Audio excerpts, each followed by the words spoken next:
আসসালামু আলাইকুম। ওয়ালাইকুম আসসালাম। কেমন আছেন আঙ্কেল? আলহামদুলিল্লাহ ভালো লাগছে। আপনার বাসা কোথায়? বাসায় ৯ নম্বর সেক্টরে। আচ্ছা, আপনি তো এখান থেকেই যাতায়াত করেন সবসময় না? জি জি। তাহলে এই যে ব্রিজের কাজগুলো ফেলায় রাখছে, এটা কোনো সরকারে কোনো পদক্ষেপ নিচ্ছে না এবং পুলিশের লোকে কোনো পদক্ষেপ নিচ্ছে না, এটা নিয়ে কিছু বলবেন? সরকার জরুরি ভিত্তিতে এগুলো পদক্ষেপ নেওয়া দরকার। টুঙ্গি এত বড়টা ইজতেমা এত হয়ে বড় গেল, একটা ইজতেমার হয়ে আগে গেল। এই কাজগুলো করা উচিত ছিল।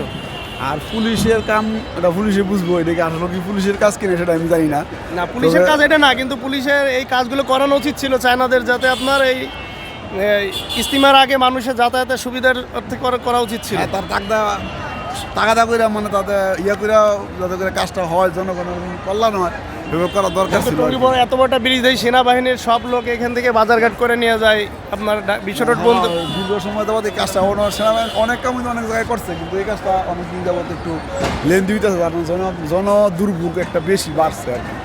তো আমরাও আশা করি সরকার এভাবে একটা আমি পদক্ষেপ আজকে নিয়ে- দুপুরে এখান থেকে নামাজ পড়তে গেছি ওই উত্তরা কেন্দ্রীয় মসজিদে, যাওয়ার সময় আধা ঘন্টা লাগছে শুধু ওখান থেকে পার হইতে। পরে আমি এখান থেকে পার হয়ে গেছি রিক্স নিয়ে। ওই জায়গা তো মনে করেন আরো কষ্ট। এখান থেকে যেভাবে রিক্স নিয়ে পার হচ্ছে, এটা যদি একটা লোক পরে যায় তো পা হাত ভেঙে যাবে সব।